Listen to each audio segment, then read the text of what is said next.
Hello there, and welcome to Beacon of Speech. Hey, I'm Fred Hunt, and that's Ted Coley. Hi, Fred. Hi, this is supposed to be our first live webcast. Well, as you can see, there's no camera. Do you see the camera? I don't see anything. No camera, no microphones, no nothing, because I got jammed by the man again. We were going to do the webcast from the front lobby, but we are back in the rock and roll break room. We are no longer.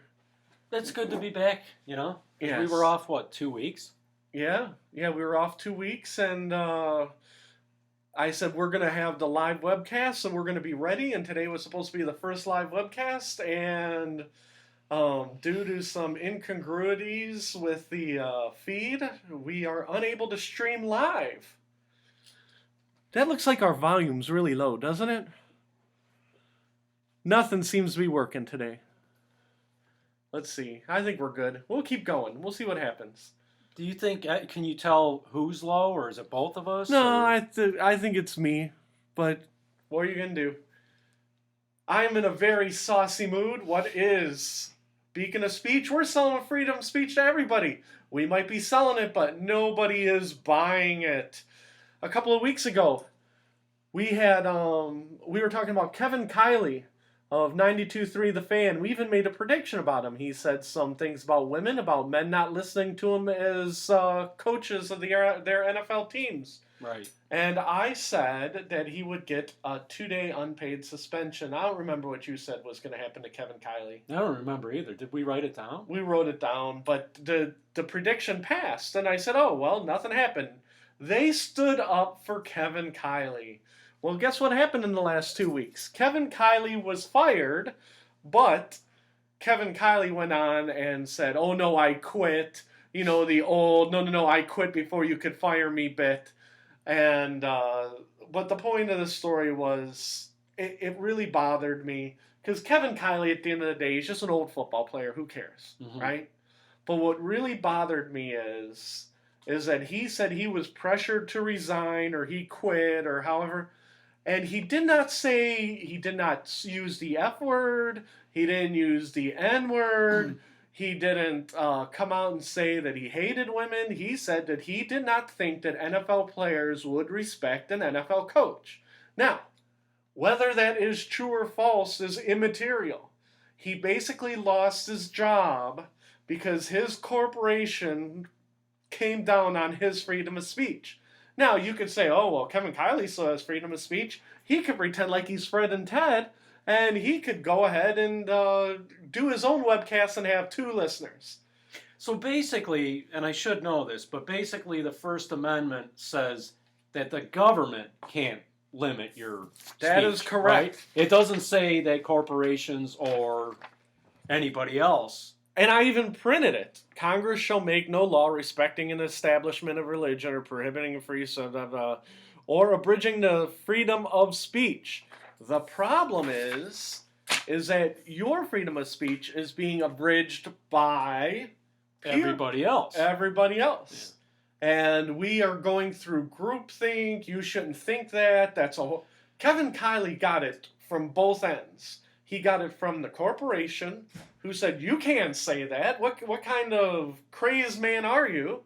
And then from PC Madness, because, you can't say that men will not listen to a woman coach.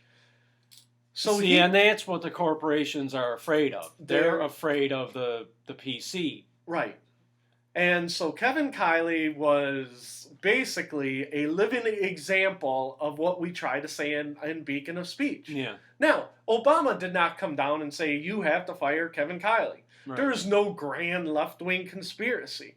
It's all about the culture that we live in, and that sums up what I'm doing here. To me, it wasn't fair. Now, if he came on and he said the F word over and over, he thought he was a gangster rapper, I understand, there's community standards and FCC rules. But he didn't. And he explained himself fairly well. I heard it live. And I'm like, well, I don't understand why they're getting rid of him for. He said it, and it took 3 weeks for the backlash. We're going to have meetings. We're going to have sensitivity training. We need Kevin Kiley to apologize. We demand Kevin Kiley's head. everything for what he said. He did not lose his job. Like I said, when I made the prediction, I was stunned that they didn't suspend him 2 days unpaid and say, oh well, he paid his penalty. And like I said, I've never come into Beacon of Speech in such a sour mood. Hey Joe. Hello. So I apologize to you, and I apologize to Dave Green and our one other listener. So, yeah, I know Joe's laughing in the background. We'll talk about the other Joe. Why do you apologize to Dave Green? Dave Green has actually been listening to the webcast, and I don't mean to be so saucy today. So, but like I said, it's a prime example of what's happening in America. We're supposed to be, we talk about Russia all the time. Ukraine looks to us and says, we want American-style freedom. Well, guess what? They're taking away our American-style freedom. And, even on Facebook, I was reading, they're like, freedom of speech does not give you the freedom to say anything. Well, that's true. But you should have the forum to have a Discord. You know what I mean? We're going to have this is right, this is wrong, this is irrelevant, and then the only parameters you have is you pure evil, right? So basically the First Amendment Correct. says that the government is not going to throw you in jail because of what you say. Right. They are not going to throw you in jail for saying that women shouldn't be football coaches, right? And again, no law was broken. Kevin Kiley's not going to prison. The problem is, well, as far as I know, not yet. You know what I mean? But you're on the slippery slope. You see what I'm saying? Because once you're taking away the discord, once you're taking away the arena of ideas, it's a short time before you are back in Ukraine or Russia or whatever, Syria, whatever country you want to name. Yeah, it's funny because you couldn't have picked a better example of what you talk about, what the whole basis of the show is. Yeah. I mean, it was a perfect example. Yeah. And the poor guy, and granted, he's not going to starve. I'm sure he's got money in the bank. He always talks about, he used to run his own business. But a lot of people are tied into what they can or can't say based on what their peers say. They're afraid to say something different than their peers. They don't want to get ostracized. They're afraid to say or speak out at work because they don't want to get fired. How are they going to make a living? They don't want to be working at McDonald's flipping hamburgers. It's like when they, 6 months ago or whatever, they took the Confederate flag down. Right. I'm like, if the Confederate flag was so offensive, why did it take them 150 years to figure it out? Yeah. You know what I mean? Yeah, and I agree 100%. But if it's so obvious to everybody how offensive and racist or whatever it is, right. Why did it take them that long to do it? Right. And there's been so many examples, like in last week, like Jeb Bush. He went to Twitter and he posted a picture of his gun, right? And the gun, Jeb Bush? Yeah, Jeb Bush, and said, "This is my gun." And then supposedly Twitter has a no gun policy, so they yanked his account. And again, this is the First Amendment. I have it in my hand because I always say that there's no camera. There was supposed to be a camera today, and so I actually have it in my hand. You know what happens? You know why, even though I don't have a gun, why I stick up for the Second Amendment? Because it's right next to the First Amendment. As soon as they come and take your guns, guess what's next? Mm-hmm. And again, you put your line in the sand or whatever, and that's why I'm sorry, I'm just so flustered today. I'm supposed to be in a good mood. I'm supposed to be in a happy mood because this is supposed to be our first webcast. And see, there's no webcasting. No, I don't know. Even that Confederate flag, it's like, that bothered me. Right. Well, that's the whole thing. It's basically laundry. You know what I mean? It's like, it's what it represents. Yeah. And let's just say that it does. I don't agree, but let's just say it does represent hatred and stuff. Put for a vote. You know what I mean? It's on the State House. Should we take down the flag, or we're going to vote on it? You know, I keep reading articles about caucuses and primaries, and, you know, it's not really fair that the people in New Hampshire and Iowa pick our presidential candidates, right? Well, it's because it's not about democracy. It's all about what the Democratic and Republican parties want. You know, again, the table is slanted towards what the parties want to do. Mm-hmm. It's slanted for their rules, for their setup, for their grassroots effort. It's not about the democracy. Everything is slanted a certain way. Mm-hmm. And it's like, why don't we let the people this year, next presidential election in California, pick the Democratic? Well, then the people of New Hampshire are unhappy, and the party machine is set up. Why are we doing it this way? Why don't we just have 50 preliminary... well, that's not how it is in the parties. I don't want to hear it. And just to show what a foul mood I'm in, right? And again, I apologize. And I'm mad about speech and stuff. I'm extra mad about that we're back in the rock and roll break room, right? Looking at each other. And but what we're gonna do is, we were talking about Kevin Kiley, and what we're gonna do is spin this off into the NFL, okay? Because it's even a bigger and better example. Okay? Now, I'm going to ask you a series of questions. Be as honest as you can. At the end of the day, and you were talking about the Confederate flag. Right. It's been around for 150 years. Yeah. Okay? I just don't understand if something is that bad and they make it sound like it's so obvious that that has to go. Why did it take so long? Right. People weren't enlightened 5-10 years ago about this? Right. And so instead of using the Confederate flag analogy, which I'm sure we'll come back to, we're going to use the NFL, okay? And because that's what I use on my outline. So sorry to spin it away from the Confederate flag. Because I'm prejudiced against the Confederate flag because my cousins who live in Michigan, and they've lived in the North their whole life, they got Confederate flags in the back of their trucks because for some reason they think they're in the South, but they're in suburban Detroit. And I'm like, you gotta be kidding me. You live in Detroit, the least southern state there is, other than maybe New York or Minneapolis or Boston, and you're flying to, so that like spins a whole personal thing for me. But now, the NFL. I mean, do you agree with my assessment of the Confederate flag? Yeah. Yeah. Yeah, there's a way to solve that problem, and they didn't go about it the right way. Okay? But what we're going to do is, instead of the Confederate flag, we're going to use the NFL.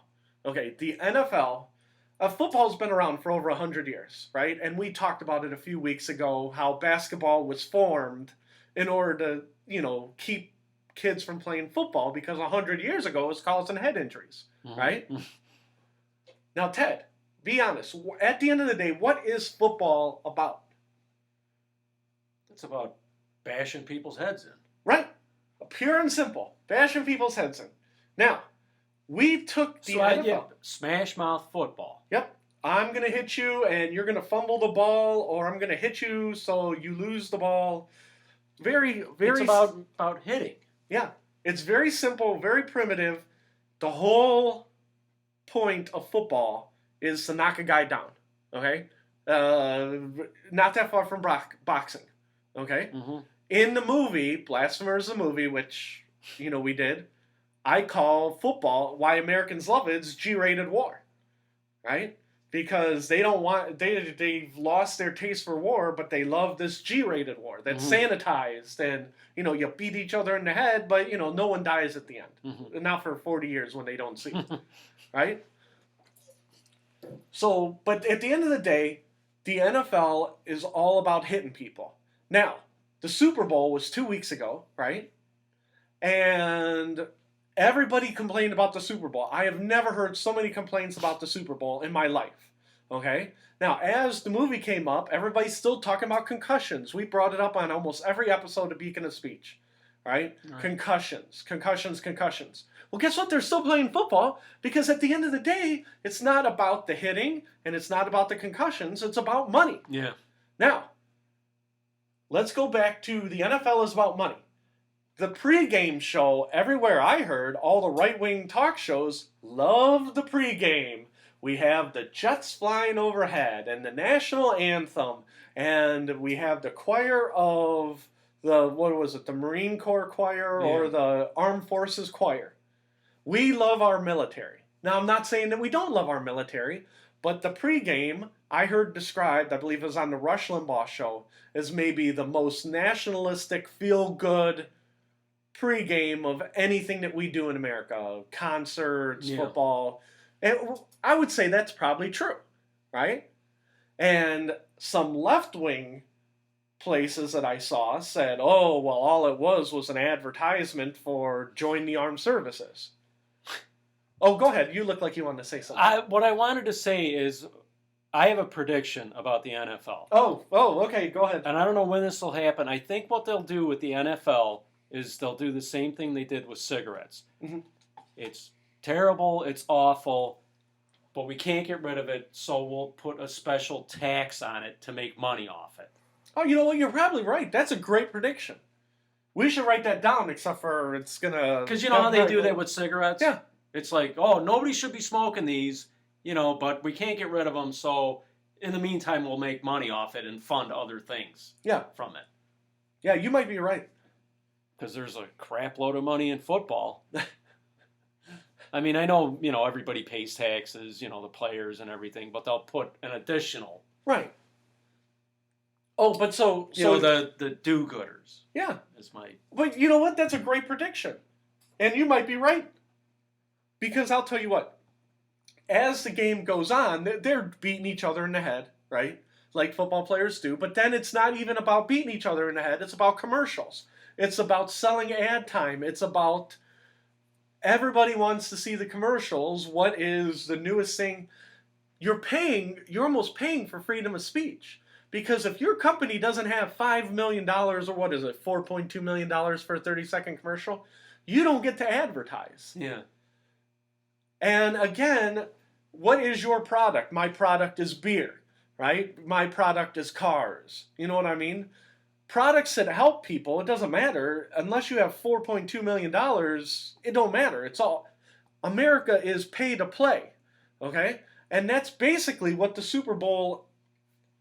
at the end of the day, it's all about business. It's all about pay to play. It's all about getting your message out, right? But not your good message. Whoever pays for their message is the one who's going to get it out, like Donald Trump. Okay? But that's another story. Now, we get to halftime, right? Now, all the men are happy and all the hardcore Republicans are happy because we honored the armed services, and all of Wall Street is happy because we're selling ad time, and you got 100 million people. Now, who's unhappy now?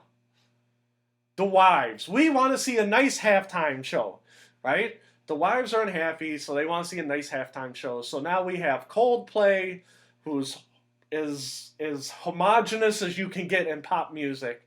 And then you have Beyonce, right? Who used to be apparently beloved. But now that they tried to sneak Black Lives Matter into the halftime show, now everybody's mad. See, and the thing is that I was kind of half watching, not, doing a little play on words. Right. Unintentionally, but I was half watching the halftime show. Mm-hmm. I was doing like other things coming in and out. Right. And I didn't even pick up on what Beyonce was doing. Yeah. I was watching her, like I said, not paying close attention. I'm like, this isn't my thing. Yeah. And then, people were talking about it afterwards, like the next day. Right. And I didn't even notice that. I didn't know that, I saw, everybody dressed up and... Right, and that's where I'm going, Ted. You watched it as it was happening. Yeah. Did that register with you? No, it sounded like Beyonce. Yeah, but you didn't think there was any message, right? Like any? No, I just thought it was. Honestly, I thought it was a crappy Beyonce montage. That's what I thought too. And you didn't think there was any Black Lives Matter, No, I didn't. But is that more or less like a fact that there was? Yeah, because supposedly I saw a couple of pictures on the Daily Beast that had some of their dancers tried to sneak messages on Yeah, see, I didn't from even... Black Lives Matter, and I'm like, whatever. But again, and we talked about this before, my father-in-law, after they were all done, they did the rainbow thing in the stands, which was supposed to be like code for we support the homosexual agenda. The rainbows are in the stands, and we believe in love. And it was all about a secret message. Yeah, didn't they spell love out like in the? Yeah, I remember all seeing different that. colors. See, I'm like, well, that's the whole thing. I'm like, so it's what's the message here? What's the message there? Well, it's because the Super Bowl was in San Francisco. 100 million people watched a football game, right? Where the whole point was for, like, let's say, and that's just in this country, right? 100 million. Yeah, 100 million in this country. Now, Ted, me and you, I'm going to grab a football, okay? Me and you, we're going to go play football in the yard right now. Okay, we're old. One of us will break a leg or blow out in the knee. Okay, football at its core is to knock you down or to knock me down. Okay, we can play catch, but if you want to play football, you can play one-on-one. Where I'm going to run over there, you run over there. Right? What's going on now is all this rigmarole about nothing that has to do with football. Yeah. It all turns into speech. It all turns into money, and all the Black Lives Matter people are upset that they're trying to recruit poor black men into the armed services. The armed services people are mad because they're trying to undermine thing at halftime. It's like, you got to be kidding me. Yeah, so all this stuff has nothing to do with football. Nothing to do with football. Do it because they know it's a great vehicle. They know it's a great vehicle, and they know 100 million people are watching. What we should have been doing is we should try and crash it. We should have tried to come in and then at the end of the day, you're saying like me and you with our show? Yeah, we should have, with our show, we should have had a banner. Like, okay. Beacon of speech? Beacon of speech. What was it? Must have been 15, 20 years ago. It was Fan Man, and it was in the boxing ring, and he tried to come into a boxing match with his free advertisement. The NFL, they don't mind if you do your message as long as you pay for your message. They don't care what the message is. They don't care what the message is. Now, let's say that it's a little unsavory. Well, they care, but you have to soften it up for the masses. You know what I mean? No, your ad is too controversial. Well, just resubmit your ad and re-edit it. Again, because they control the speech. And again, it goes back to the corporation controlling the speech. You don't get free... And again, I'm going to stick up for Black Lives Matter. Okay, I just spit. I apologize. I think I'm far enough away. Yeah. The Black Lives people, the Black Lives Matter people, they had the little placards or their little signs hidden like in their costumes. Yeah. Right? And they were going to pull them out and show them to the camera. The NFL wasn't mad about the performance. They were mad that somebody was trying to sneak their speech in for free. Yeah. They didn't pay for that message. You know, for all the NFL cares, they could say, take any ethnic group, Libyans. They could sneak something out that said, kill Libyans. Well, it's not that they don't want to kill Libyans. You got to pay for that message, and then you have to kind of soften it up like, oh, well, we paid $4.2 million to say that, you know what, at the end of the day, maybe we'd be better off without the Libyan people. You see what I'm saying? Yeah. So, again... It's not about the speech, it's about the presentation, and it's about the pay to play. And I mean, the NFL encapsulates it. And not that I don't appreciate your Confederate flag analogy, I just think that the NFL is a better analogy because right now, we're living the NFL. People are saying ban the NFL, ban this, ban that. They're mad that this message was here, but that message was there. And it was like, it seemed like nobody was happy, right? Mm. Well, because it wasn't about a football game. It wasn't that great of a football game. You know what I mean? There were a lot better football games earlier in the year. Yeah. And it's almost like, we want the family to watch, okay? Well, you want your family to watch, but at the end of the day, you're recruiting kids who want to grow up and play football.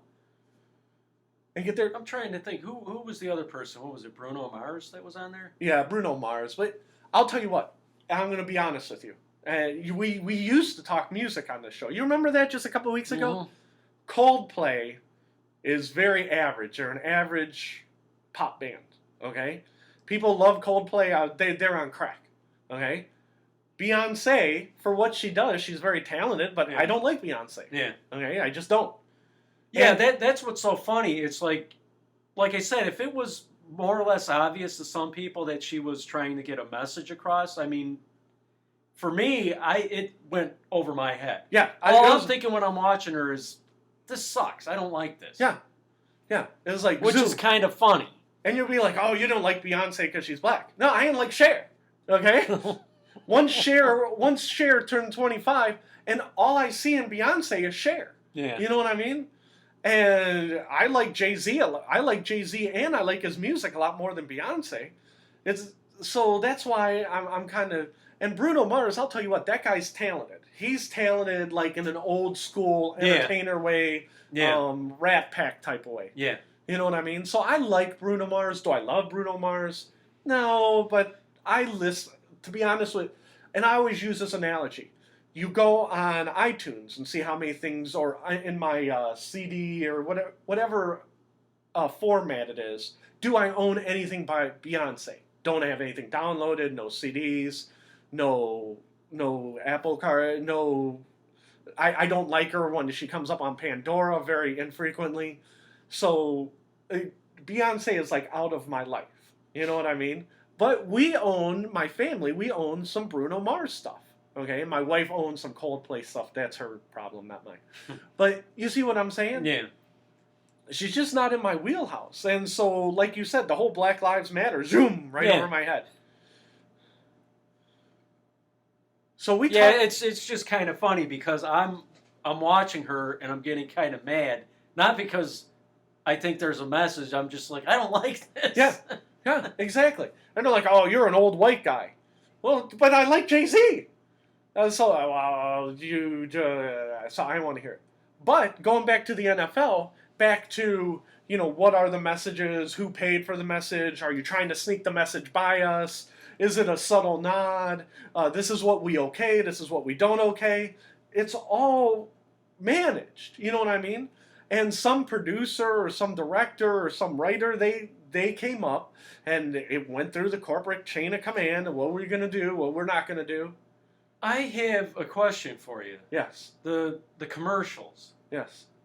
They were crappy this year. Yeah, they were a thought, right? Yeah. And one question, isn't there usually like a Budweiser Clydesdale? Yeah. Was there a commercial for that? No. If there was, I missed it. Yeah. When I looked at the ad meter, like, I like that, it was Puppy Baby Monkey.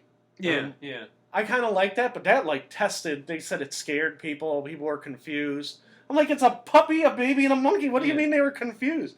And it was one of the worst graded ones on there. Well, it wasn't for me and you. It was for teenagers. Because you got to gear some of the Super Bowl towards the old people, some towards the young people. And that commercial was geared towards... No, do you remember what was the winner of all those? Or it was a Kevin Hart commercial. Oh, okay. Where he's, watching his daughter go on dates. Yeah, okay. Yeah, that was pretty good. Yeah, it was all right. Yeah, I do remember that one. And wasn't there, a Doritos commercial with the ultrasound? Yeah, with the ultrasound and the baby. That tasted really good. Yeah. But supposedly some people were offended by that. And I was reading about that on CNN. About how people were, making a joke about prenatal care. And I'm like, you gotta be kidding me. And so it's like, no matter what you do, you're gonna offend somebody. And you have to have the ability to have a discourse. Yeah. Now, talking about offending people, we're going to stick with the NFL. Now, pretend like we had the webcam like we were supposed to have today. You know who this asshole is? Oh, sorry. This jerk is? He looks familiar, but... It's Stan Kroenke. Okay? Stan Kroenke is the owner of the Los Angeles Rams. Okay? We're going to stay in the NFL. And you can keep that article. It's in Sports Illustrated. And it basically interviews him about him moving. He's a billionaire, and he's moving the St. Louis Rams to L.A., right? And the article basically said that his hands were forced to go to L.A. because the people of St. Louis wouldn't play ball with him. Yeah. And they would not buy him a $2.7 billion stadium, okay? Because he needs to make money. Yeah. And it's all about real estate development.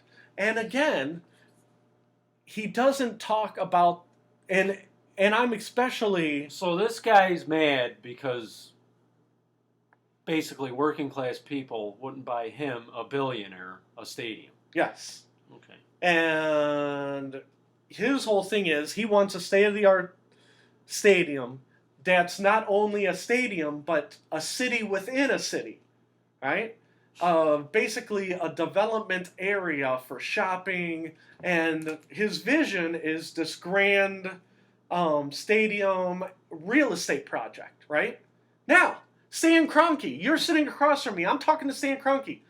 Hey, idiot, what is the NFL? It's two guys beating each other's heads in.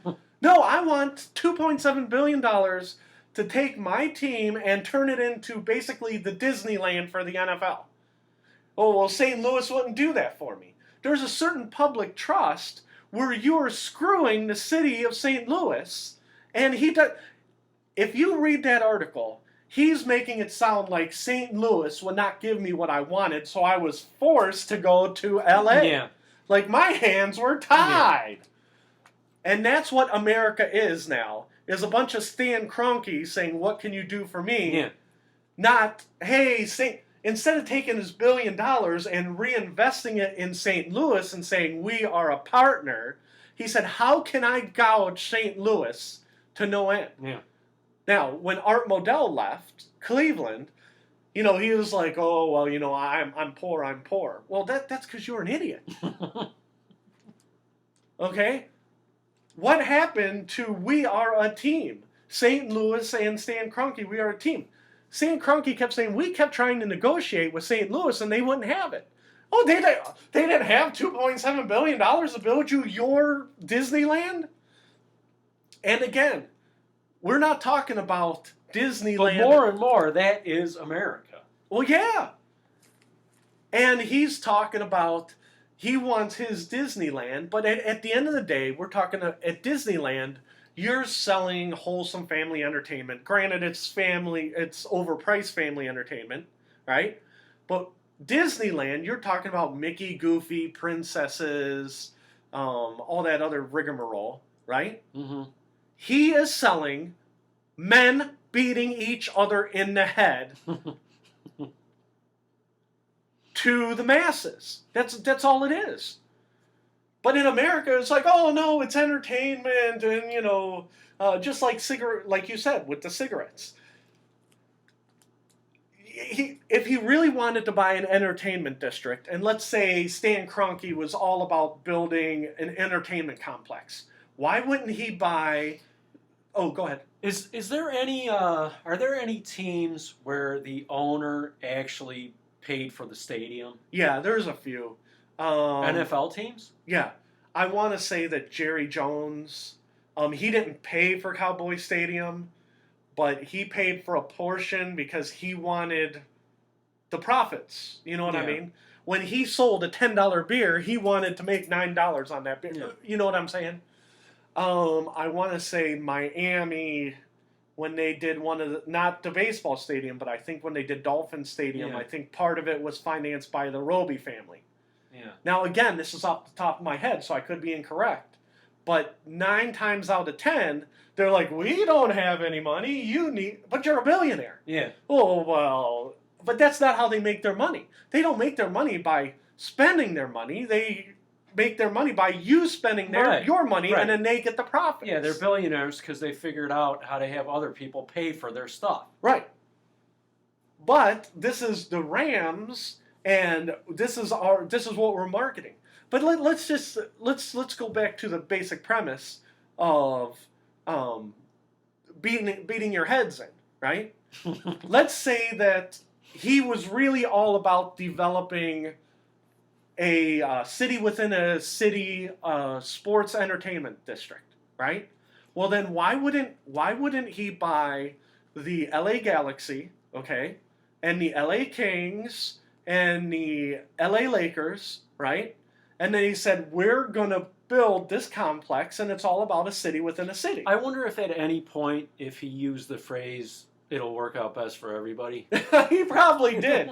In that article, you could probably read about it. But when it comes to other sports, because it's not about the sport. It's all about marketing the product. And he's like, oh, well, that guy Stan Kroenke, he could probably sell ice to Eskimos. He could suck a big egg. Yeah. Okay? Because that's how people get ahead of America. Yeah. And again, maybe I'm sensitive to it because we lost the Browns. But I mean, the guy's like, oh, my hands were tied. I tried to play ball with St. Louis. I'm a Missouri kid. It says there that his name is Stan Kroenke, right? He was named after Stan Musial of the St. Louis Cardinals. Where is your loyalty to the state of Missouri? Yeah. No. I am going to build this huge, and like I said, in 50 years, when, again, and I predicted this, the NFL is going to be boxing. It won't be gone, but it will be a shell of itself. That poor guy, he'll be like, oh, well, you know what? I made my $10 billion. And like I said, I'm just so sour today, and I apologize. Yes. Well, it's funny. It's like that's how much it would cost is $2.7 billion. Yeah, let me make sure, because I keep saying it. Yeah, I see that figure down at the bottom. It says right here. But from now on, he'll be known as the man who, after years of failed negotiations in St. Louis, again, you don't know how those went, decided to go big rather than stay home. The man who went west to bring football and a $2.7 billion pleasure dome to the city of Angels. Do you remember how much the Dallas Cowboys Stadium was to build? Oh, no, I don't. I I know want to say another it was name. $1 billion. Yeah, that's what I think too. Do you remember how much ours was? I know it was built 20 years ago. But Yeah, that one I don't remember. But yeah, and that's why I'm so mad with all this NFL stuff.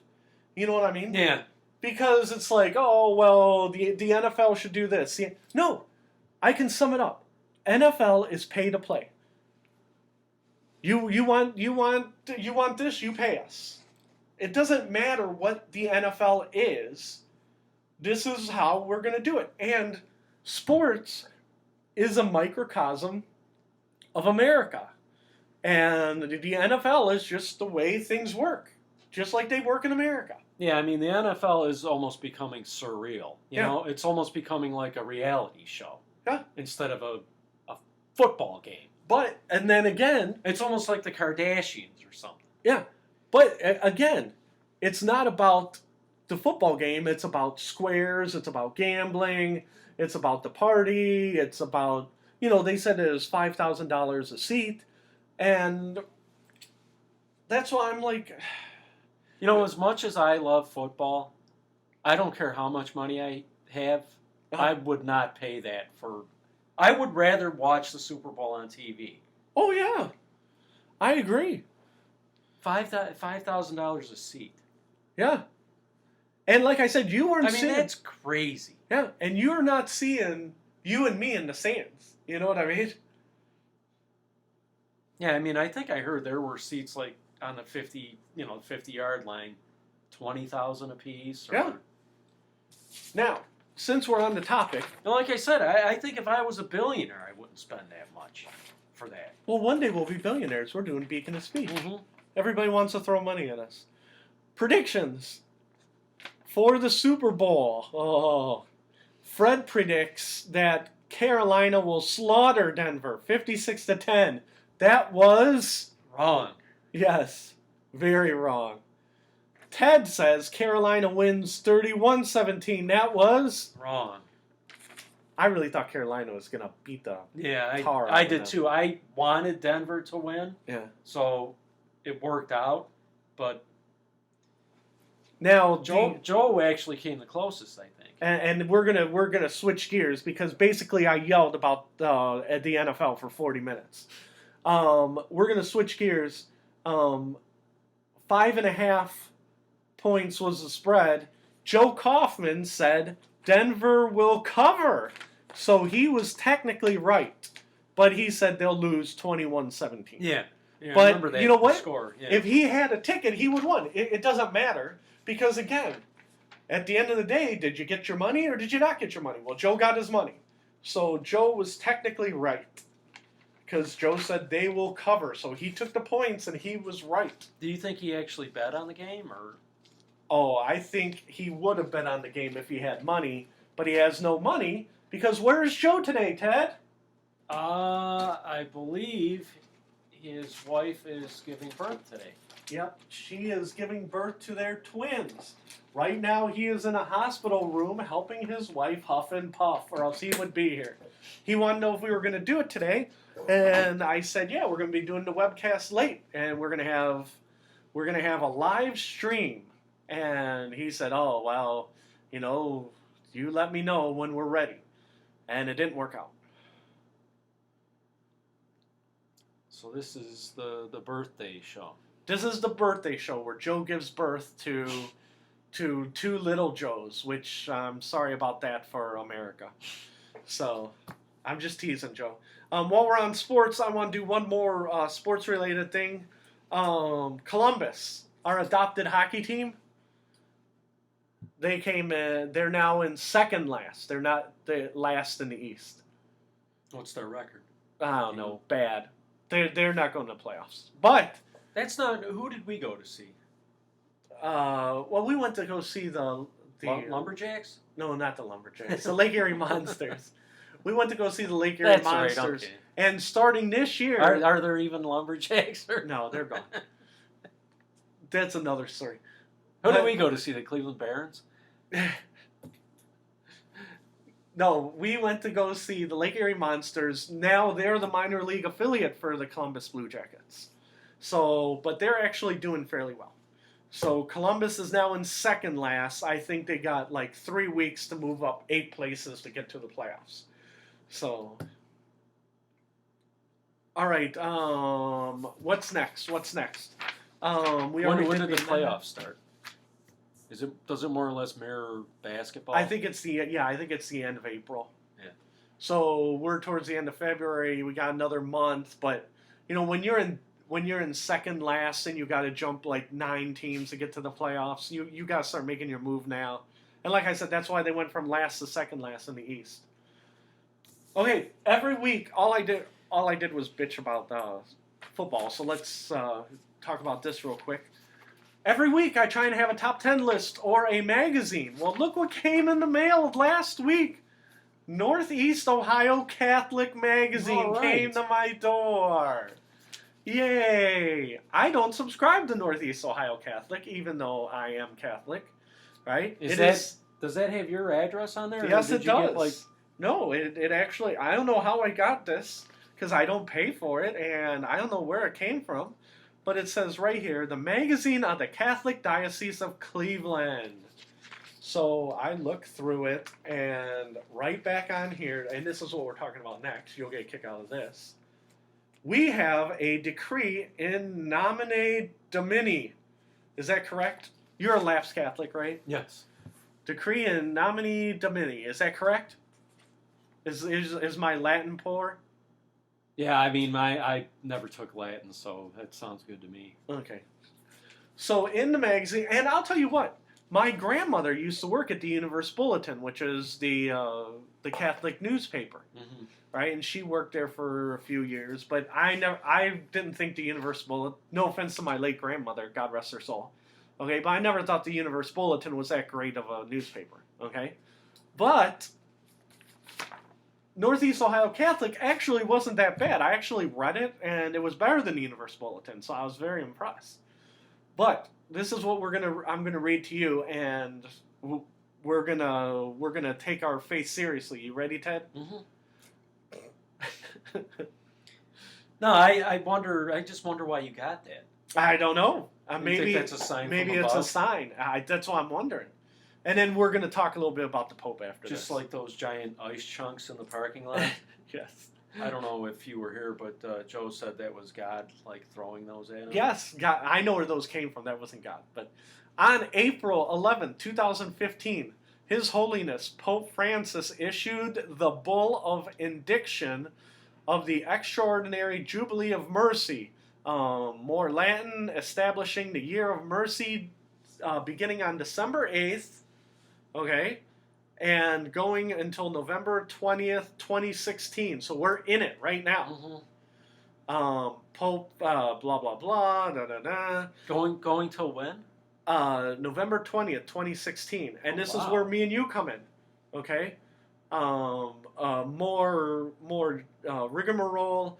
In light of this letter, the Diocese of Cleveland, all members of the Christian faithful who are truly contrite, okay, and moved by the spirit of charity, who wish to seek the Jubilee indulgence, are to, and this is what we are supposed to be doing if we were good Catholics, okay? Now, you know that in Islam, you're supposed to go to Mecca. Once in your life, you're supposed to go to Mecca. Yeah. Now, what pilgrimage are we supposed to do? We have never done a pilgrimage. I've never done a pilgrimage. Have you ever done a pilgrimage? No. Okay. Well, we're supposed to do it? Yes, we're supposed to do one. Oh, Okay. wait a minute. Wait. Are we supposed to go to Rome? I don't know. I think we're supposed to. Does it tell you in there what we're supposed to do? No, this Well, how tells are we us what we're supposed supposed to to do locally. We're supposed to already know? Or Within 1 year, within that time, between December 8th and November 20th of 2016, right? We're supposed to make a brief pilgrimage to the Holy Door, open at the Cathedral of St. John the Evangelist, St. John the Evangelist, Cleveland, Ohio, at any time during the Year of Mercy, and cross over the threshold of mercy as a sign of our deep desire of true conversion. Yeah. Okay? Then we're supposed to sacramentally confess our sins, which we have. Well, Many. You don't have that many. I have many. You don't have many. Participate in the celebration of and receive the Holy Eucharist. Make a profession of faith and pray for the intentions of Pope Francis. Okay? We're supposed to do that. Now, Pray for the intentions of Pope Francis? yes, Pope we're Francis? supposed to pray for Pope Francis. Hi, Neil. Hello. We're doing Hey, Beacon of guys. Speech today. You doing what today? We're doing our webcast. Yeah, the Beacon. Yeah, we're doing the Beacon. Cool. How was your day today? Fantastic. Are you glad to see us? I am. That's awesome. Always. Are we interrupting your day? Are you ready to go home? Especially Ted. As opposed to you. Hey, you tell your wife we hope she's doing better. Neil had an emergency with his wife. Yeah, we have a lot of things going on here. Yeah, a lot of things going on, except for with me. Did you, does Neil know about Joe? Joe left at 2 o'clock Yeah, because his wife was in labor. Seriously. Yes. No false alarm? No. Well, You didn't come as back of and say, I'm coming no, back at 5. she called at 12:30 and he left at 2 because there's a whole rigmarole. You gotta get admitted. They gotta do the doctor. Blah blah blah. And the contractions weren't that close, so he's gone. Wow. Yeah. So he waited because I think he thought that it might be a false labor, so he waited. Yeah. Don't tell his wife that, but she ain't listening. I'm not worried about that. This is the last thing she's listening to. She's probably listening to, I won't disparage Joe's wife on her birth giving day. So she's actually going to have a babies? Yeah, supposedly, yeah. Supposedly they're Wow. coming. Wow. Nice. Yes. Okay, we'll talk to you later. All right, man. Take care, guys. We'll see you later. So anyhow, back to the degree. Okay, now, I do not mean to sound sarcastic, okay? Because in my voice it sounds sarcastic. Because we should do this, okay? But Are you still a Catholic? yeah. But anyhow, on the back it says how to get to the Cathedral of St. John the Evangelist, okay? Which I butchered because apparently I'm a bad Catholic, okay? But it says here, save the date, you can go see, do confession and everything.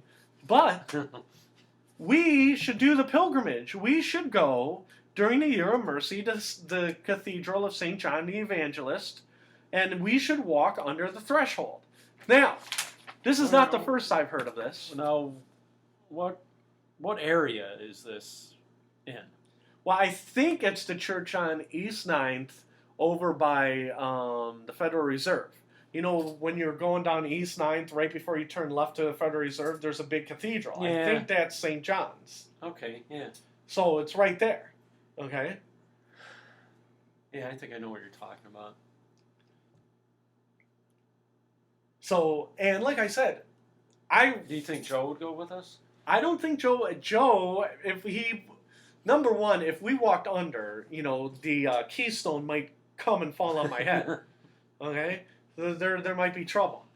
But I was very surprised because I'm reading it and I'm like, you know what? I've never done the pilgrimage. No, I never have either. And I know in the movie Dogma by Kevin Smith, they had talked about pilgrimages. You know, you should go reestablish your faith and do a pilgrimage. And I'm like, oh. And my Uncle Tom, he did a pilgrimage to Spain. Well, guess what? I ain't going to Spain. Okay? This is the closest to actually doing a pilgrimage. We're doing the show in Strongsville, Ohio, which is about 35 minutes south of Cleveland. Would you say that's fair? Yeah. So this is a manageable pilgrimage. This is the closest thing to a real pilgrimage that I would ever do. Now, if your mom and dad were here, Now, are you seriously thinking about doing this? I'm thinking about it. I am not going to do the confession, and I'm not. But I'm thinking about. Well, you don't have that much time, or. Oh no! I still, I do the confession. I confess crazy sins, and then they say, you know, the priest calls the mental hospital, and next thing you know, it's all downhill from there, right? But it is the closest I've considered doing a pilgrimage. Now, why wouldn't I go to Spain? Why wouldn't I sell my house and go to Spain like my uncle, right? Did he do that? No, he has money. He didn't have to sell his house or anything. Okay. But the poor people who go to Mecca, in Islam, right?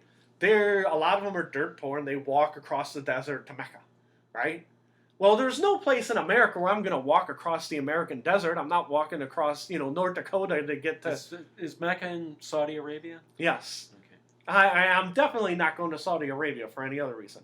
But I was thinking, why have I never wanted to take the pilgrimage before, right?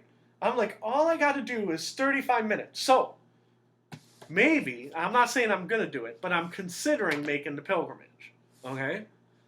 Now, I have a question. Is this, you said this Pope Francis Right. is saying this is where you have to go for the, is this for everybody in the country? No, should no, go no, no. there, or is that This just people in is- this area? Pope Francis, okay, he said that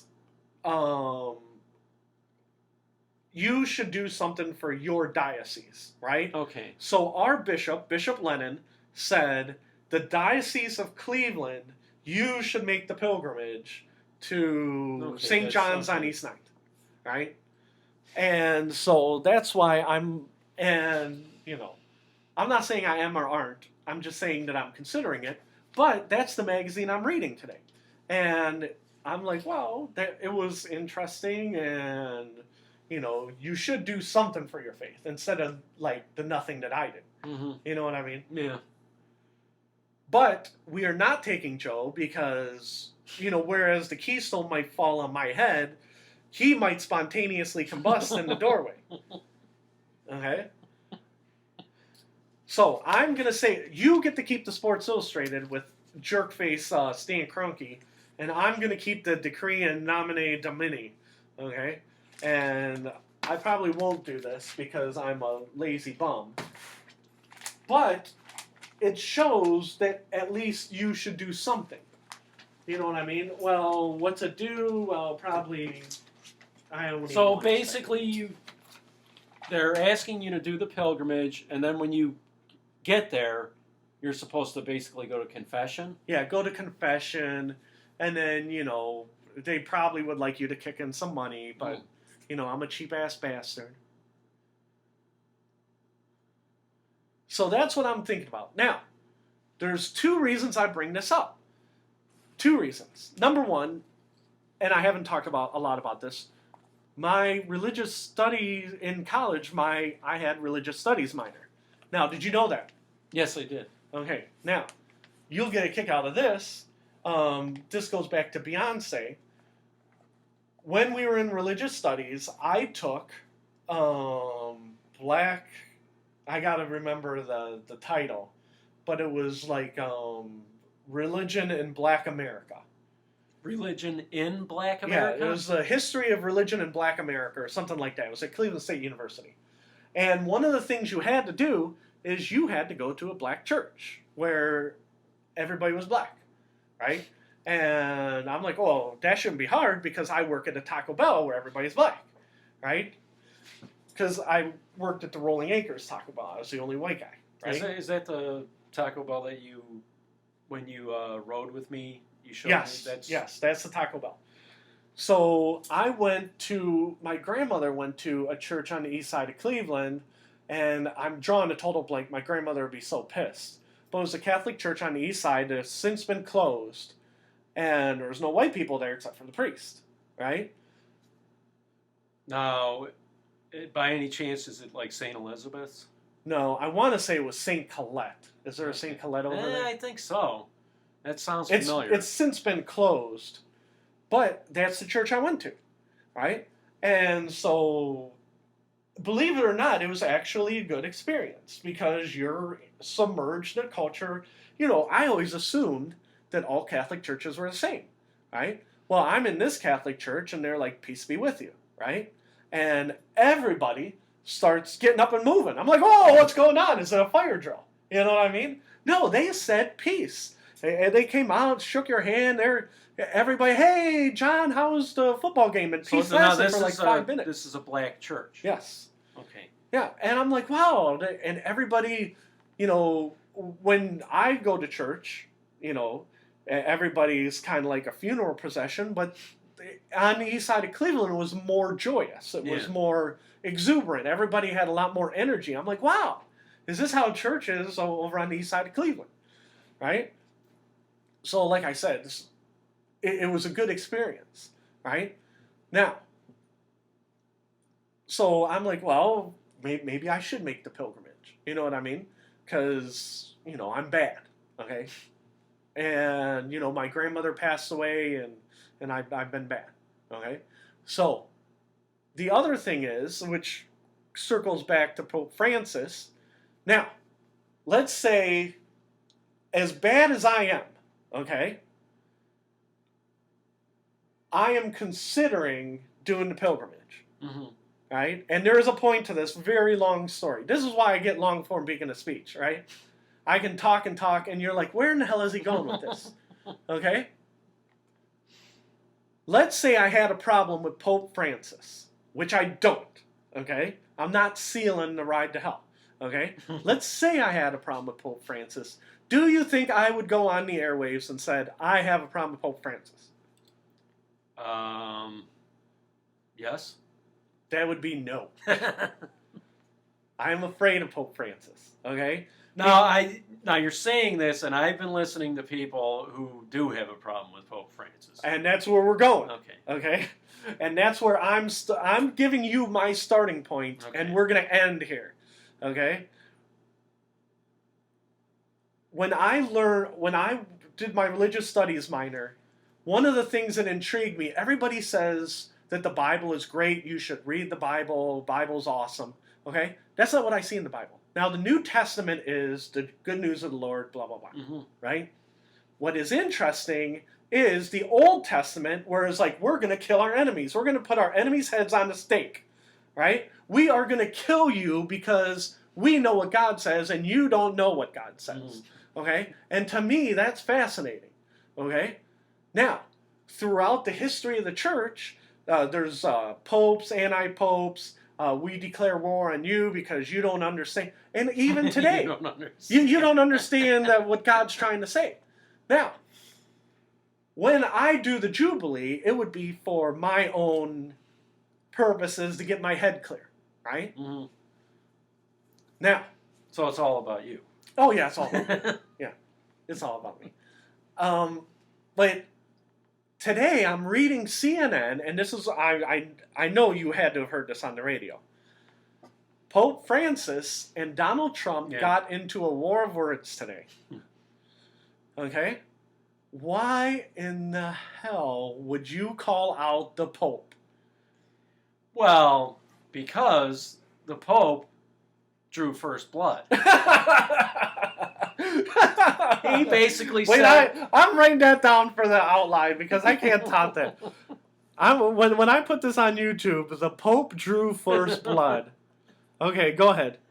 Donald Trump, as far as I can tell, and I could be wrong, as far as I can tell, Donald Trump was minding his own business.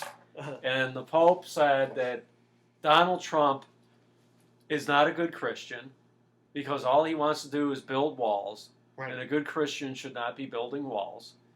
What should they be building? Bridges. I read it. Bridges. Read on CNN. And then I've heard people say that, well, you know, the Pope's a hypocrite because he's got walls surrounding the Vatican. It's like... Now, I just got done talking about the NFL and basically talking for a half an hour straight. Okay? Now, anything that happened before Pope Francis, okay, we can debate about the bad things the Catholic Church did, the good things, blah, blah, blah. Right? Pope Francis, since he's been Pope in the last 6 or 5 years or whatever it's been, for what he is, the leader of the Catholic Church today, he seems like he's a good guy. He seems like he's trying. He does not seem like a corrupt pope from the 15th century, right? The set of balls on Donald Trump to call out the Pope is amazing to me. Donald Trump's been getting on my nerves lately, but I have to go along with him on this one. Okay. I actually do. You know, and the thing is, like, with this immigration thing, it's like it gets on my nerves that people group illegal immigration with legal immigration. Right. And we're not talking about not allowing any Mexicans into the country. Right. We're just saying we want to know who's coming here. You can't just rush over the border and we don't know who you are. Right. Now, I am not arguing with you. Yeah. But you are not coming on Beacon of Speech saying, you know what, Pope Francis? That's the cojones. Now, when you say building walls around the Vatican brought in some Syrian refugees to show that we're all God's children. Donald Trump said, one of the more amazing things that he said today was the goal of ISIS is to march on Rome and to march on the Vatican. How's the Pope going to like it when we gotta get him out of trouble? Yeah. Right? That is a lot of arrogance, even by Trump standards. Yeah. I hate to admit it, but I kind of agree with him. I actually do. Okay, now, because we're Beacon of Speech, I'm not going to yell at you. Okay? Now, let's say we disagree with Pope Francis. Okay? Now, we can have a discourse. You know, hey, Pope Francis. Now, Pope Francis is not an American citizen, right? So, when Donald Trump, the American citizen, is literally throwing bombs at him, okay? Let's just say that you agree with everything Donald Trump says. Okay? Now, And you agree that Pope Francis is just some guy in a white robe overseas, right?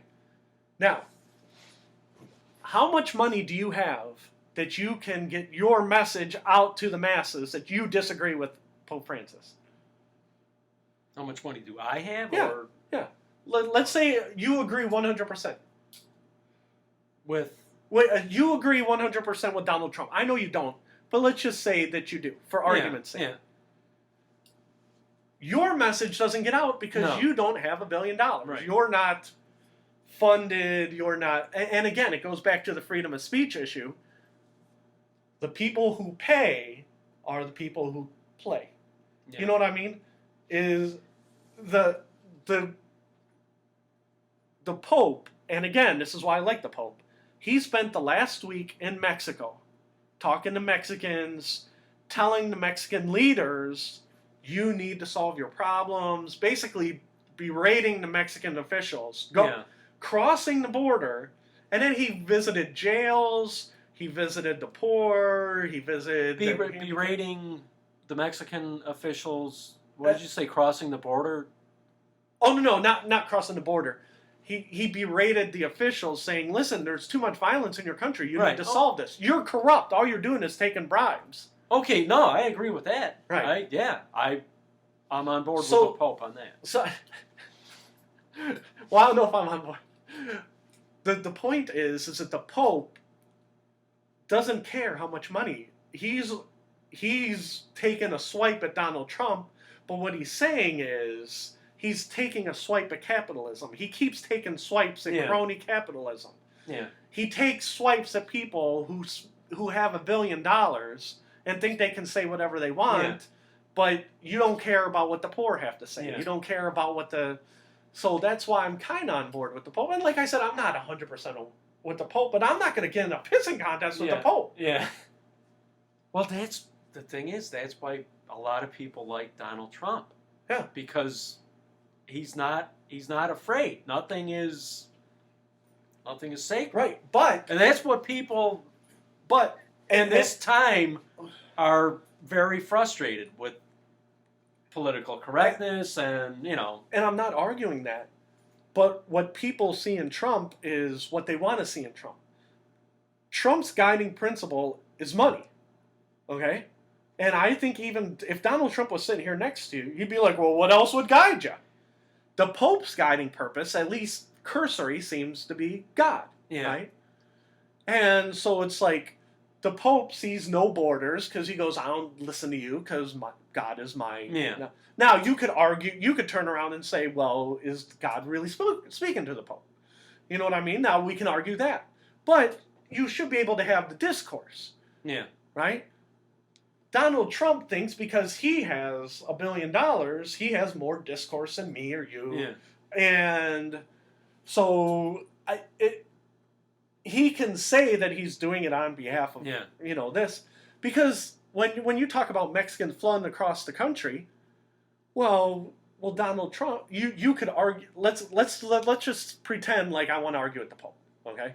And say, well, listen, Father. What happens is Mexicans, they flood across the border, and then they commit a lot of crimes, and like that. I'm sure the Pope would talk to you about it, right? Mm-hmm. And say, well, this is why you're wrong, and then I'd say, well, this is why I'm right, right? And we would talk, and and then God would strike me down in my sleep the next day. But you understand what I'm saying? Whereas Donald Trump is, this is how much money I have, and we're going to build a wall. Mm-hmm. Well, where's the money going to come from? Okay, Donald, let's go back to Stan Kroanke, okay? Donald Trump, you want to build a wall. Where is the $8 billion coming from? Well, the Mexicans will pay it. Well, no, Stan Kroanke. If you want to build a wall, say, I am going to take $8 billion of my money, and I'm going to build an effing wall, right? And I'm going to build it, and vote for me, right? Where's this $8 billion coming from? And now the Pope can turn around and say, Mexico doesn't have $8 billion to spend on the wall because they have poor people everywhere. Yeah. You know what I mean?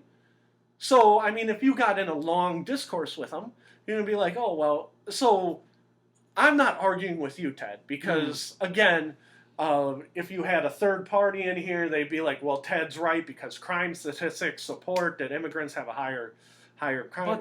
But see, the thing is Go that ahead. when you say like I said, Donald Trump is an unusual person for me because some of the things he says I totally agree with, and other things I totally disagree with. Right. You know, usually people fall into one category or another, more or less. He's like, one day I'm like, yeah, and the next day I'm like, that guy's nuts. Right.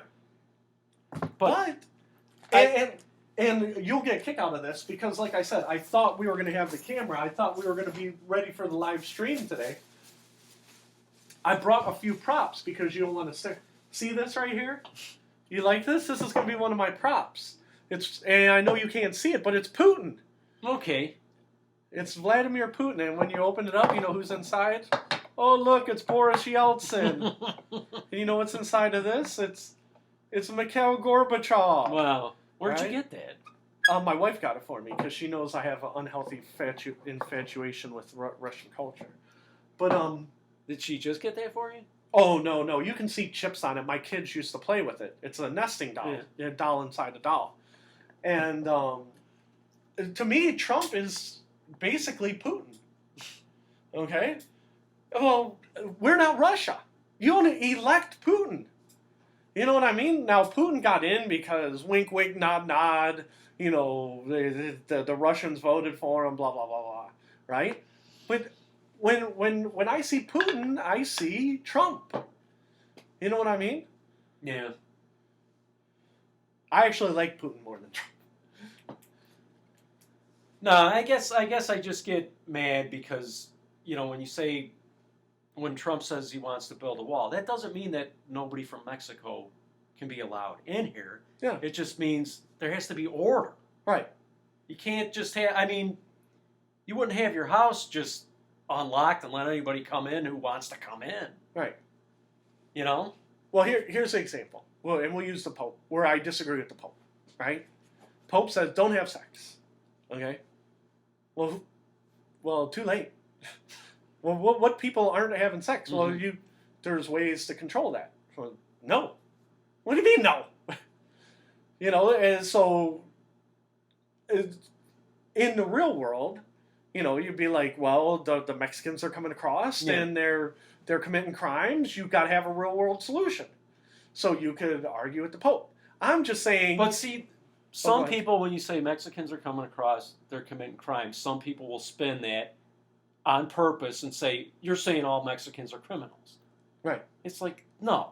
No. Nobody, everybody knows that's not what people Right. are saying. Right. But they spin it to get their own way. Right. You know. I mean, even if you did think that, you would be wrong. Yeah. It's like, No, I'm telling you, because the criminals, and I've told you this before in one of our earlier episodes, is the criminals are the Serbians, okay?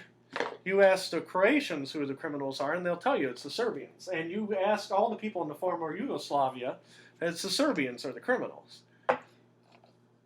See? And then inside, and I'm doing this, and we were supposed to have the webcam today. We were supposed to be streaming, and then see, here's Gorbachev, right? Gorbachev. And then inside is little Nikita Khrushchev, right? oh, no, that's Brezhnev. Brezhnev, then Khrushchev, and see, he went to Iowa, so there's corn. And Oh then my there's God. Stalin. And then Lenin? the little one is Lenin. Wow. Or as they call him in America, Bernie Sanders. But, I'm sorry, I got distracted by the nesting dolls. Because I just play with them. It's just like, yay! Yeah, I'm in That my is pretty 40s, I cool. still play with nesting dolls. I didn't even know what nesting dolls were. Yeah. I'm sure they're called. That is pretty cool, though. Yeah. So, but I'm still not calling the Pope out by name. You know what I mean? We're still talking about ideas. And again, if you want to look behind someone's eyes and see what their ideals are, I don't think Donald Trump has ideals. I think he has money signs. What's best for... I honestly don't think he has what's best for the country in mind. Now, the Pope, I think he has what's best in mind for God, whether it's by hook or by crook. And you could argue the real world ramifications for that. Well, the Pope doesn't care because he's in St. Peter. See, and I hate to like not let this go because go ahead. I could be wrong about it, but as I understand it, the Pope, like I said, drew first blood. Yeah. It's not like Donald Trump started this. Ted Coley is going to hell. But that's the problem. It's like the Pope, I know he's a man of God, but he's still a man. Right. So he can be wrong about things. Oh, yeah. I agree. And I think it's unhealthy to look up to somebody and never question them just because, they're the Pope. I think it's weird. Because they can get away with a lot if you don't, Because I saw the Pope. He was right at the American border, right? Is he coming to America? Because he was right to the American border. You could see America from where he was at. Because they said it was weird that there were Americans on the fence looking in, not vice versa. Yeah. And so I'm like, I think that was symbolic. You know what I mean? Yeah. I think the Pope was trying to send a message. So going back to your theory that the Pope was, drawing first blood. But that's why you need discourse. You know what I mean? Now, again, the Pope's not an American citizen. He could be like, listen, it's my way or the highway. If you don't listen to me, you're going to hell. Yeah. Right? But I don't want that from my president. You know what I mean? I guess I just didn't like that. And like I said, maybe the people, I didn't hear firsthand the Pope say that. Right. I'm listening to other people on the radio. Let me ask you a question. My hands are all sticky. They're getting all skeeved out. So I got to wash my hands. Do you get the impression when Donald Trump is running for president that he is running for president in the best interest of America or in the best interest of Donald Trump? And that's now let's go back to the wall. Okay? You know what? I was thinking about this yesterday. I think, you know what Donald Trump running for president reminds me of? I just thought of this yesterday. Do you remember Howard Stern's movie? Yeah. When they were asking, when they said the average Howard Stern fan listens for like an hour. Yeah, it was average Howard Stern fan listens for 45 minutes. The average person who hates Howard Stern listens like an hour and 10 minutes or something. Right. And if they hate him, why do they listen? Right. Because I want to see what he'll say next. Yeah. I think that's why people are voting for Donald Trump. They just want to see what he's going to do. Right. It's almost like they can't control themselves. Right. He is so magnetic, right, and he has some kind of charisma that people just want to see what's going to happen if we elect him. They don't even know. Now, I'll be honest with you. I don't know what that guy's going to do. Now, I'm not going to argue with you on that point because you're probably right. And Kanye West is all over the news today. Kanye West is all over, right? Now, if Kanye West is saying crazy things like OJ is innocent or I don't like this, I don't like that, that's fine because he's an entertainer. That's his job. If you want entertainers, like how much crazy crap did Michael Jackson do? Mm-hmm. Right? Everybody loved him. He crossed international borders, but he was a child molester, allegedly. And so that's fine. If you're an entertainer, that's fine. If you're the star of not The Bachelor. What was Donald Trump's awful show? The Apprentice. Oh, okay. If you're the star of The Apprentice, you can do all that. Yeah. You can. Howard Stern used to say he wanted to run for mayor of New York or whatever, and then they said he had to disclose how much he made. He said, I ain't doing that. Governor, I think. Governor, okay. Yeah. And Howard Stern said, I ain't doing that. Howard Stern's an entertainer. You can say whatever the hell you want, right? But if you're actually running for president, you can't call the Pope out. And like I said, you pick any country you want, any country in the world, 260 countries, whatever. If he's calling out the Pope, he's not going to be afraid to call out the leader of Great Britain. And I'm not even, I already know he'll call out whoever's in charge of Iran or North Korea, right? But you don't need him calling out the Prime Minister of Great Britain or the Prime Minister of Sweden. Yeah, but I honestly think that people are just, they can't help themselves. They're like, we got to elect this guy just to see what will happen. Well, I'm not saying that's a good. Oh no, I know, because I rolled my eyes at Ted. I'm just trying to describe what I think is the reason for his. Right. I think that we're just at a point in this country where, it's almost like everything is American Idol or something. Yeah. Well, again, we were talking about the NFL. It's about two guys bashing their heads in. Being president's supposed to be leader of the free world. Well, no, it's hey, who can make the most money? Who can generate enough funds to become president and play the game the best? Maybe we should try electing a leader. But then you turn around and say, well, back in the old days, and yeah. Kanye West. I brought him up. I'm going to change the subject slightly. Kanye West, everywhere I go, they're talking about him, how he's mean to Taylor Swift. Oh, yeah. Okay? You know how I said I don't like Beyonce? You know who I like about as much as Beyonce? Taylor Swift. Taylor Swift. Someone else who's very overrated pop star. Now, my father-in-law, oh no, she writes her own. No. Taylor Swift, Beyonce, overrated pop princesses. Okay? Mm-hmm. And whether they're a princess or not, people say Beyonce is not. It doesn't matter. Pop music. They both suck. Okay? Now, Fred, what do you like? Okay? This is the last song I downloaded on iTunes. Okay? It's called Black Age Blues by Goatsnake. Okay? And the closest thing to Goatsnake is probably something like Black Sabbath. Okay? That real grungy, doomy, not one of their hits, but one of their not hits. Okay? Mm-hmm. Now, I don't like Kanye, not because he's black, but because he's Kanye and he sucks. Actually, I like the song Gold Digger, but I don't like it. And I don't not like Taylor Swift because she's white. Mm-hmm. I hate her because she's a pop princess who writes crap. Writes pablum. Okay? Now. Writes what? Pablum. Pablum? Yeah. Garbage, whatever. So, why can't we just say we don't?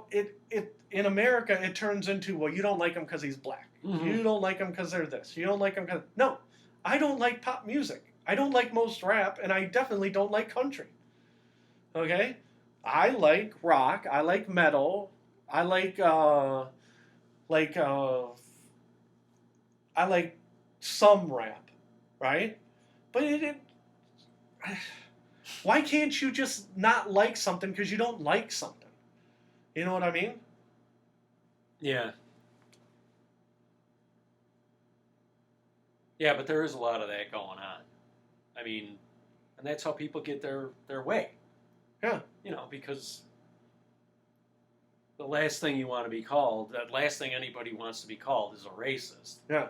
So you're like, well, okay, I guess I'll just take that flag down. Yeah.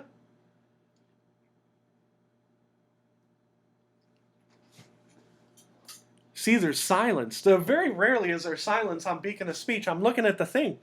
So. Well, I mean, do you agree or? Yes. But I just feel bad because I try and be more upbeat, and I feel like this turned into an hour-and-a-half bitch session. Mm-hmm. And the whole point is, and if you're listening, you'll be like, well, you know what? You're just mad because your live stream didn't work today. Well, sure, I'm sure that's probably it. That probably sent me into the spiral today. So I apologize. You do not get the A-rated Beacon of Speech. Okay? But I mean, the whole point of the show. You don't think it was good, or? Well, I think it was good, but I think there's I like to laugh, and when Joe's here, there's a lot more laughing. I think I laughed only twice today. It was good, but it was dark. Yeah, it was too dark. Yeah. Because, like I said, I don't want to. I don't. Where I work, and Ted knows this. Where I work, I bitch about the corporate structure. Every single day. And Beacon of Speech is you can talk about anything you want. right?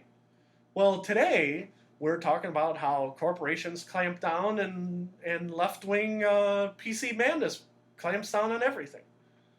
And it seems like everything I've been reading in the news for the last week is that guy shouldn't be able to say what he's saying. That guy is doing hate speech. There's no more discourse. There's no more conversations. There's no more let's do what's best for the country. Okay? And let's take another example. Okay? And I know there was speech. Anthony Scalia died this week. Okay? And he was a Supreme Court justice, and he believed in the original intent of the Constitution. Mm-hmm. His body was not even cold, right? And some dumb Republicans were saying we need to wait to do the next justice until after the next election. Well, that's not what the Constitution says.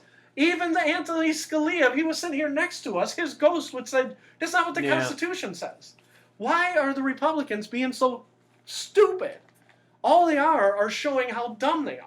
That they don't know, and they'd be like, "Oh well, Fred, technically, Well, the thing is that they know. Yeah. They're just trying to get their way. They just want their way, right? And then on the other side, the left is like they weren't any better. They were like, "Well, I'm sorry when anybody dies, but if anybody was to die, it was all right that Anthony Scalia died." Or, after holding down gay and women rights for so long, it was about time he died. There was a bunch of hate speech on that side. Have you heard any conspiracy theories on... I've heard a few conspiracies. I don't believe any of them. Yeah, that there was a pillow over his head. Yeah, here's another thing. If I assume them saying that implies that he was murdered, right? Now, if you're going to go in and basically suffocate somebody with a pillow, why would you leave it on their head after you do it? Yeah. I don't believe any of the conspiracy theories. Ted, we're going to go over this 100 times if we do 100 more episodes. My American conspiracy is there's almost no conspiracies. Everybody is so lazy, right? Anthony Scalia, okay, which I didn't know this, he dyed his hair, right? He was 79 years old. Yeah. I didn't know he was 79. Every time I saw Anthony Scalia, I was thinking they're 58, 60, right? I didn't know he was 80 years old because he dyed his hair black because I didn't look that closely at him. And so the thing after he died, Republicans who were supposedly, they believed in what he believed in. They didn't believe in what the Constitution said because it didn't go in their favor. Yeah. And then the Democrats were all doing hate speech, which is the only curb I say should be on Beacon of Speech. If you're just going to be hateful and say, I'm glad that guy's dead. You know what I mean? Now, you could say, I didn't like that guy, but I read where they said, I'm glad he's dead. Well, you could say that about Hitler, but Anthony Scalia tried to frame the Constitution in the way he believed in an original. Again, he had ideas behind it. Say, oh, well, Hitler had ideas. Yeah. But they weren't hateful ideas. Anthony Scalia's mission was to frame the original Constitution, and that's the way he did his law. Well, that's the thing. It's like, I might not like who Obama would nominate to replace him, but I'm pretty sure he's well within his rights to nominate somebody. Exactly. It's because he's still president. Yep. Like I said, maybe I need to actually look at the Constitution and see if he, in fact, is in his rights, but I'm pretty sure he is. Yeah, I'm pretty sure he is, too. Yeah. Yeah, so I mean, he should wait. It's like... That's being a poor sport. Rush Limbaugh says it all the time. He says elections have consequences. Well, if you didn't want Obama to pick the Supreme Court justice, then you should have voted for him. Yeah. You should have voted for who ran against him last time, McCain? Romney. Romney. You should have voted for Mitt Romney. Then we could have had our first Mormon. And they're saying, judge. It's an election year. It's like, well, what does that have to do with anything? Yeah. They should wait until the next. It's like, okay, so if a Republican is elected next, and he serves 8 years. In his 8th year, he won't be. I'm sure they'll be for it then. Yeah, yeah, and that's why everything is slanted towards what you want. So, and even Ruth Bader Ginsburg, who intellectually is the opposite of Scalia, said he was his buddy, and she understood his perspective, and he understood her perspective, and they would argue about it. You know, you're trying to apply a 200-year-old document. And I've said this before, if you don't like the Constitution, then put a bunch of Republicans and Democrats and change it. Yeah, but that's too hard. That's too hard. You know how hard it is.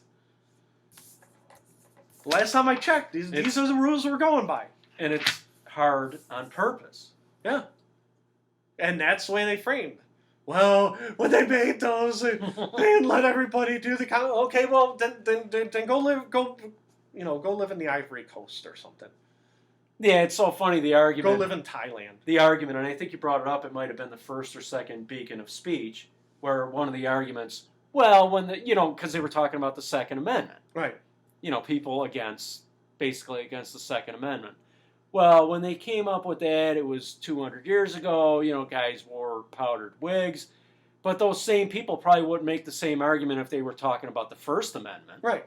Yeah, exactly. And so that's why I guess once you get to a certain age, you got to be 35 to be president. You can be dumb, you can be wrong, but once you get to a certain age, you should have something behind what you're saying. Mm-hmm. You know what I mean? And it just bothers me because Donald Trump's guiding hand is money. It just is. It's not the United States. If he says, I think I can run the United States better than anybody else, I'd be like, well, maybe he can. But I don't think he can. Well, he does say that. Yeah, but he doesn't mean it. Just like, okay. Well, the thing is, you say that he only says these things like, basically shooting back at the Pope. Right. He only says these things because he's a billionaire. Yeah. The thing is that the press just covers him. Yeah. Well, that's true, too. I mean, it really doesn't have... It's not like he's paying somebody to broadcast that. That's true. They're just covering him because they can't help themselves. Right. That's the wonder of Donald Trump. Yeah. And the thing is that I don't even think I'm going to vote for him in the primary. Yeah. But... Well, just so you know, I was a huge fan of McCain until he nominated Sarah Palin. And then I'm like, I think this guy might not have it all together. So you were leaning towards voting for him? Yeah. Really? Before? I voted for him in the primary. You did? Yes. And then what happened is when the general election came... You would have voted for him in the general election Yes. if he picked somebody else's vice? Really? But after he picked Sarah Palin, I'm like, this is so distasteful. It's not about picking the right person. He's doing all this, I didn't think he did it for the right reasons. I'm like, you know what? I'm voting third party like I always do. Yeah. McCain almost tricked me. Okay, into not voting third party. Every year since '96, I voted third party. So do you think, but McCain in almost your tricked mind, he did that just to have a woman? Yes. Okay. I think he did it as, hey, no, just be who you are and pick who you want. Well, the party thought it needed to balance out that. No, you're the president. You make decisions that you believe in. And then he wouldn't even stand up for her. He was backpedaling away from her as soon as he picked her. Yeah. If you're going to make a decision, you say, I picked her and that's my, now he won't even say her name. You know what I mean? But, so anyhow, about standing up for what you believe in. Just for the record, I registered Republican specifically to vote for McCain in the primaries. So when the cycle comes next month, let's do two predictions because we'll tie this up because I just saw we went over an hour and a half. Now, did you? He was 2008. McCain. McCain? Yeah, I believe so. Yes. And Romney was 2012. Right. Did you vote in the Republican primary in 2012? I don't think I did. Trump did. Yeah. I'd have to look. Okay, first prediction. I am still mad. You can hear it in my voice, this whole webcast, that we weren't streaming today. Mhm. Okay? My prediction is by September 30th, we'll be on the radio somewhere. I believe in our message. Oh, okay. Okay? We'll be somewhere. That's September 30th of this year. We'll be streaming next week, and then after that somebody will say, "Hey, we like you guys." That's my prediction. Do you want to make a prediction on that? I'm not going to let you make a prediction because you're just going to pull me down. Well, I hope you're right. Okay, we're putting that one away. And then our last prediction, okay, in, what's Super Tuesday? Is that March 10th? Ooh. I don't know if it's March 1st or when it is. Okay, well, I'm not sure. we'll reveal March 15th. March 15th. Who will win the Republican nomination, and who are you voting for? We're going to ask both for predictions. Who will win, who you are voting for, okay? You're asking that now? Yep, we're going to ask that now. Why prediction was made. We're talking about Trump and the Pope. And we're making this prediction on February, what day is today? 18th. 18th. Reveal date is going to be March 15th. Okay. Now, Who will win the Republican nomination? yes. Not who will win Super Tuesday. Oh, no. Not who will win the Republican. Who will win Ohio's Super Tuesday? And then who are you voting for? Because we're both in Ohio. Okay. Who's going to win in Ohio? Ohio only. Ohio Republican. Okay. Okay. Win. We're going to put F for Fred, T for Ted. Fred says who he's going to vote for in the Republican primary is... Oh, you are going to vote in the Republican? Yeah, I'm thinking right now. You're not a... Number one. You're not a Bernie Sanders guy? No. Number one, I think Trump will win. Okay? But when the vote comes, okay, Cruz, Rubio, Kasich. Oh, geez. Yeah, it's going to be very interesting to see how Kasich does. You know what? I'm putting an X right here. I am not voting for any of those guys. Okay. Ted, who do you think will win specifically Ohio? Wow. See, you know what makes this hard is the Kasich factor. Yeah. Do you think he'll still be in? It's basically 1 month from today. I think there's Do I think Kasich will be in? Yeah. Come time of the Ohio primary? Yes. I think Kasich will be. Yes. Kasich will be in. He'll still be in. But I think Trump will win. Okay. And you're asking who I'm voting for. Unless you want to keep it a secret. I am predicting I will not vote for any of them. Okay. No, I'll tell you who I'm voting for. Cruz. Cruz. Okay. Cruz. All right. Now, that's our last prediction. And you're not voting for. What are you going? Third party or? Yeah, but there's no third party in the primary, so I might change my mind and vote for one of them. You see what I'm saying? And you won't even, because initially it looked like you were gonna pick somebody. Yeah, I was thinking about it, but I'm not going to vote for him. Now, it's a month away. I might come back and say Kasich. So my prediction is I won't vote for anybody. But are you leaning? If somebody put a gun to your head, you would probably go with Kasich?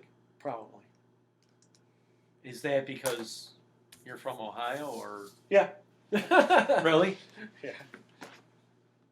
So if Kasich was from like Pennsylvania or something. Yeah, I wouldn't vote for him. Yeah. So you would just go with a home team. Yeah, I'm basically a homeless.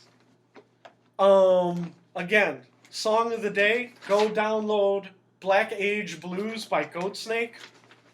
They're white, I'm pretty sure. And one other thing I wanted to say about the Grammys. You know how Kanye was going crazy at the Grammys? Hey, Joe, we're just wrapping it up. I was going to say, man, you guys are still at it. Yeah, we're yapping away. Must be a good conversation. No, I was all grumpy today. Kanye at the Grammys. Yeah. One of my famous things is I always say that rock and roll is better when it's satanic, like Black Sabbath or Styx. Mm-hmm. Best heavy metal performance was won by a band named Ghost. Very satanic band. Now, did you watch? No, I only Grammys? saw highlights of it. Now, I heard, was there an Eagles tribute to Glenn Frey?